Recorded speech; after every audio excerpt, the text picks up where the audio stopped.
ISI और Mossad दुनिया की दो सबसे पावरफुल और सीक्रेट इंटेलिजेंस एजेंसीज हैं। लेकिन क्या आपने कभी सोचा है कि असल में ज्यादा पावरफुल कौन है? और सिर्फ पावर ही नहीं बल्कि इन्फ्लुएंस, नेटवर्क और ग्राउंड रियलिटी में कौन ज्यादा आगे है। इस वीडियो में हम सिर्फ सुना सुनाया नहीं बल्कि रियल रिपोर्ट्स, एक्चुअल ऑपरेशंस और कुछ बड़े फेलियर्स तक को भी देखेंगे, बिल्कुल न्यूट्रल तरीके से। ये नहीं कहना कि ये मुझे पसंद है तो यही बेस्ट होगी। हम दोनों एजेंसीज को हर एंगल से कंपेयर करेंगे। आखिर में फैसला आपका होगा। कमेंट में जरूर बताना कि आपकी नजर में कौन ज्यादा पावरफुल है।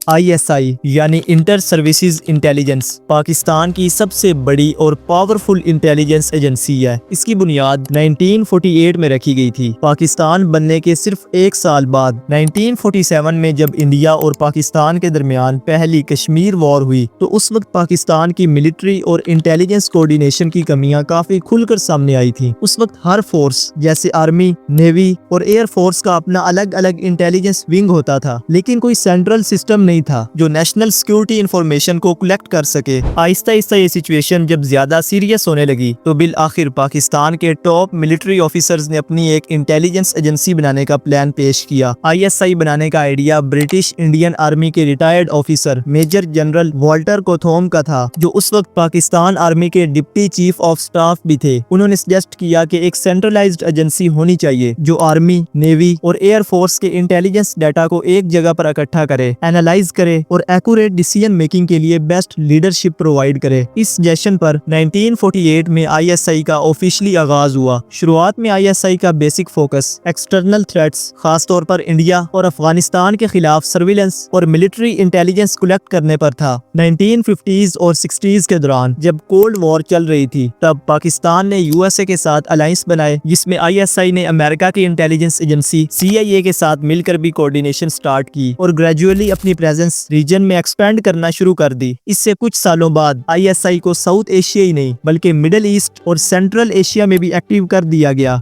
अब बात करते हैं मोसाद की। ये इजराइल की फॉरेन इंटेलिजेंस एजेंसी है, जिसका मतलब है institute for intelligence and special operations. Mossad का आगाज 1949 में हुआ था, लेकिन इस एजेंसी का आइडिया उस वक्त शुरू हुआ जब इजराइल 1948 में एक नया मुल्क बना था। एक्चुअली इजराइल चारों तरफ से अरब कंट्रीज से घिरा हुआ है और उस वक्त उसे हर वक्त ये खतरा महसूस होता कि कहीं मुस्लिम ममालिक उन पर हमला करके उनको खत्म न कर दें। लिहाजा उनको समझ आ गई थी कि उन्हें जल्द अज जल्द एक ऐसी इंटेलिजेंस एजेंसी बनानी होगी जो दुश्मन के हमले से पहले ही उसे समझ सके और खुद को तैयार कर ले। इजराइल के पहले prime minister David Ben Gurion ने पर्सनली मोसाद को बनाने का ऑर्डर दिया था। इनिशियली मोसाद का काम था दुनिया भर में जो भी इजराइल के खिलाफ प्लानिंग कर रहे हैं उनकी एक्टिविटीज का पता लगाना और जरूरत पड़ने पर सीक्रेटली उन्हें न्यूट्रलाइज कर देना। 1960s के दौरान मोसाद ने अपने एजेंट पूरी दुनिया में भेजना शुरू कर दिए, खासकर यूरोप और मेनली अरब कंट्रीज में। और इस टाइम पे जाके मोसाद ने कई इंपॉर्टेंट ऑपरेशंस भी किए, कई लोगों को पकड़ा, जिसको मैं आगे वीडियो में कंप्लीट बताऊंगा। उसके बाद आता है 1995 का टाइम, जिसमें मोसाद का काम सिर्फ असैसिनेशंस नहीं बल्कि साइबर वॉरफेयर और पॉलिटिकल मैनिपुलेशन में भी फैलना शुरू हो गया। ISI और मोसाद का स्ट्रक्चर कैसे काम करता है, किन सेक्रेटिव डिवीजन्स और लीडरशिप मैकेनिज्म के जरिए ये एजेंसीज अपने मिशंस को अंजाम देती हैं, ये समझना आप लोगों के लिए बहुत इंपॉर्टेंट है। ISI का स्ट्रक्चर किसी कन्वेंशनल ऑर्गेनाइजेशन जैसा नहीं है। ये एक हाईली सिक्योरेटिव और मल्टी लेयर्ड सेटअप है जिसका एग्जैक्ट मैप सिर्फ कुछ लोगों को ही मालूम होता है। ऑफिशियली ISI पाकिस्तान आर्मी के अंडर आती है और इसका director general directly prime minister को रिपोर्ट करता है, लेकिन प्रैक्टिकली इसका ऑपरेशनल कंट्रोल ज्यादातर मिलिट्री हाई कमांड के पास होता है, खासकर आर्मी चीफ के। बेसिकली ISI के अंदर भी बहुत सारे इंटरनल ग्रुप्स हैं जिनके अपने अलग अलग सीक्रेट रोल होते हैं, जैसे कि इंटरनल सिक्योरिटी डिवीजन, ये पॉलिटिकल अफेयर्स, डोमेस्टिक सर्विलेंस और इंटरनल थ्रेट्स, टेररिज्म के खिलाफ काम करते हैं। और ये वो विंग है जो मीडिया मॉनिटरिंग और साइकोलॉजिकल वॉरफेयर भी कंट्रोल करता है। इसके अलावा एक और ग्रुप है एक्सटर्नल विंग, ये दुनिया भर में पाकिस्तान के इंटरेस्ट को प्रोटेक्ट करता है। इंडिया, मिडिल ईस्ट और वेस्ट में इसका बहुत बड़ा बड़ा नेटवर्क है। इसके अलावा JIB यानी joint intelligence bureau, JIB ISI का वो विंग है जो डोमेस्टिक लैंडस्केप को मॉनिटर करता है। इलेक्शंस, पॉलिटिकल पार्टीज, एक्टिविज्म सब कुछ इसकी नजर में होता है। और most important special operation division है, ये वो विंग है जो फील्ड मिशंस और कोवर्ट ऑपरेशंस हैंडल करता है। स्पेशली ट्रेन्ड ऑपरेटिव्स जो ब्लैक ऑपरेशंस, असैसिनेशंस या हाई वैल्यू टारगेट ट्रैकिंग करते हैं, वो इस ग्रुप से निकलते हैं। दूसरी तरफ मोसाद का स्ट्रक्चर ISI से काफी डिफरेंट है। ये एक्चुअली मिलिट्री का पार्ट नहीं है बल्कि एक इंडिपेंडेंट सिविलियन इंटेलिजेंस एजेंसी है। इसका head directly Israeli prime minister को रिपोर्ट करता है और इसका फुल नाम है मोसद लेमोडी इन उले तफकीदिम मैयूहदीम है। मोसाद का चीफ डायरेक्टर ऑफ मोसाद कहलाता है और इसका नाम वगैरह सब ऑफिशियली सीक्रेट रखा जाता है जब तक पब्लिकली अनाउंस न किया जाए। अब जैसे कि हमने देखा कि ISI के अंदर बहुत सारे ग्रुप्स हैं, इसी तरह मोसाद के अंदर भी बहुत सारे ग्रुप्स हैं। जैसे LAP पॉलिटिकल लेयन, ये मोसाद का पॉलिटिकल फ्रंट है। फॉरेन गवर्नमेंट्स, एम्बेसीज और ग्लोबल इंटेलिजेंस कम्युनिटी के साथ लिंक यहाँ से मेंटेन होते हैं। इसके अलावा कैसोरे ऑपरेशन डिवीजन सबसे सीक्रेट और डेंजरस मिशंस ये विंग करता है, जैसे कि असैसिनेशंस, कोवर्ट एंट्रीज और डीप सर्विलेंस। एंड इसके अलावा एक साइबर एंड टेक का भी ग्रुप है और ये वो विंग है जो साइबर अटैक्स और डिजिटल सैबोटेज में मुकम्मल एक्सपर्ट है। अब हमारे कंपैरिजन का जो अहम पॉइंट है वो है हिस्ट्री ऑपरेशंस। नॉर्मली जब भी किसी चीज को कंपेयर करते हैं तो उसकी हिस्ट्री और रियल वर्किंग स्ट्रेटजीज को देखना बहुत ही इंपॉर्टेंट होता है। अभी हम ISI और मोसाद के कुछ सीक्रेट रियल ऑपरेशंस भी देखते हैं जिससे हमें मजीद क्लियरेंस हो जाएगी कंपैरिजन में। 1965 की वॉर ISI के लिए पहला ऑपरेशनल चैलेंज था। रिपोर्ट्स के मुताबिक वॉर से पहले ही ISI ने इंडियन ट्रूप मूवमेंट्स और रडार पैटर्न मॉनिटर कर लिया था और कुछ क्रिटिकल इंफॉर्मेशन भी पाकिस्तानी कमांड तक पहुंचा दी गई थी। ये वो वक्त था जब ऑपरेशन गिब्राल्टर प्लान किया गया, जिसमें पाकिस्तानी फोर्सेस ने कोवर्टली कश्मीर में घुसकर इंसर्जेंसी स्टार्ट करने की कोशिश की। ये प्लान पार्शियली सही ही चला। अब चूंकि ये पहला ऑपरेशन था तो इससे ISI की रीच थोड़ी बहुत ही इंक्रीज हुई। एंड अब थोड़ा आगे मूव करें तो 1979 में आता है सोवियत इन्वेजन ऑफ अफगानिस्तान। इसमें भी ISI को दुनिया की फ्रंट लाइन इंटेलिजेंस एजेंसीज के बराबर खड़ा कर दिया गया। CIA के साथ मिलकर ISI ने ऑपरेशन साइक्लोन एग्जीक्यूट किया जो दुनिया का सबसे बड़ा कोवर्ट ऑपरेशन था। इसमें एक्चुअली ISI ने पेशावर और ट्राइबल रीजन्स में कई ट्रेनिंग कैंप सेट किए जहां अफगान मुजाहिदीन को guerrilla warfare, IED making, communication disruption और माउंटेन कॉम्बैट सिखाया जाने लगा। फंडिंग भी सऊदी अरेबिया और US से आई, लेकिन ग्राउंड कंट्रोल और मुकम्मल ऑपरेशनल मैपिंग ISI के हाथ में थी। ये वो टाइम था जब ISI के ग्लोबली कनेक्शन बनना शुरू हुए, जैसे सऊदी की GID और चाइनीज इंटेलिजेंस के साथ। रिजल्ट क्या बना? सोवियत यूनियन को अफगानिस्तान छोड़ना पड़ा और उस वक्त ISI को दुनिया में पहली बार अनडिफीटेड इंटेलिजेंस का लेबल भी मिला था। 1980s के एंड में ISI ने इंडिया के सेंसिटिव एरियाज में कई बार कोवर्ट ऑपरेशंस एक्सपेंड किए। कश्मीर में आर्म्ड रेजिस्टेंस को स्ट्रेटेजिक डेप्थ सपोर्ट दिया गया। ISI ने लोकल नेटवर्क्स डेवलप किए और कम्युनिकेशन लिंक्स तक एस्टेब्लिश की। उसके बाद थोड़ा सा आगे मूव करें तो 1999 में कारगिल कॉन्फ्लिक्ट आता है, जिसमें भी ISI ने अर्ली सर्विलेंस और टेरन बेस्ड इंटेलिजेंस प्रोवाइड की। NLI यानी नॉर्दर्न लाइट इन्फेंट्री के ट्रूप्स को इंडियन टेरिटरी में कोवर्टली प्लेस करने का काम हाई लेवल सिक्योरिटी में हुआ। जब तक इंडिया को रियलाइज हुआ तब तक पाकिस्तानी एजेंसी पोजीशन काफी एडवांस कर चुकी थी। ऑपरेशनली ये एक बोल्ड मूव था, डिप्लोमेटिकली रिस्की तो था लेकिन काफी अच्छे तरीके से परफॉर्म किया गया। इसके बाद कुलभूषण जाधव ऑपरेशन आप लोगों को पता होगा, जो कि एक क्लियर एग्जांपल है। 2016 में पाकिस्तान ने क्लेम किया कि उन्होंने इंडियन नेवी के ऑफिसर कुलभूषण जाधव को बलूचिस्तान से अरेस्ट कर लिया है, जो एलिजिडली इंडिया की रॉ का ऑपरेटिव था। ये ऑपरेशन भी सिर्फ पाकिस्तान के अंदर ही नहीं बल्कि इंटरनेशनल लेवल पर भी रॉ की क्रेडिबिलिटी को काफी ज्यादा चैलेंज फेस करना पड़ा। 1980s के टाइम में मोहम्मद गजाफी ने भी ISI को अपना स्ट्रेटेजिक पार्टनर बनाया हुआ था। ISI ने इस अलायंस का फायदा उठाते हुए आर्म्स स्मगलिंग, इंटेलिजेंस ट्रेनिंग और प्रोक्सी वॉर के जरिए लिबिया में कई बार कॉन्फ्लिक्ट्स किए। ISI ने लिबियन इंटेलिजेंस ऑफिसर्स को पाकिस्तान में लंबे वक्त तक ट्रेन किया और इसमें सिर्फ वॉरफेयर ही नहीं बल्कि काउंटर इंटेलिजेंस टेक्निक्स और सैबोटेज ऑपरेशंस भी सिखाए गए, ताकि कल को लिबिया किसी टेररिस्ट अटैक से खुद को डिफेंड कर सके, जिसके बदले में ISI को भारी अमाउंट पे की गई थी। जिसके बाद से ISI ने पैलेस्टीनियन ग्रुप्स और नॉर्थ अफ्रीका इस्लामिस्ट ग्रुप्स को भी इनडायरेक्टली सपोर्ट करना शुरू कर दिया।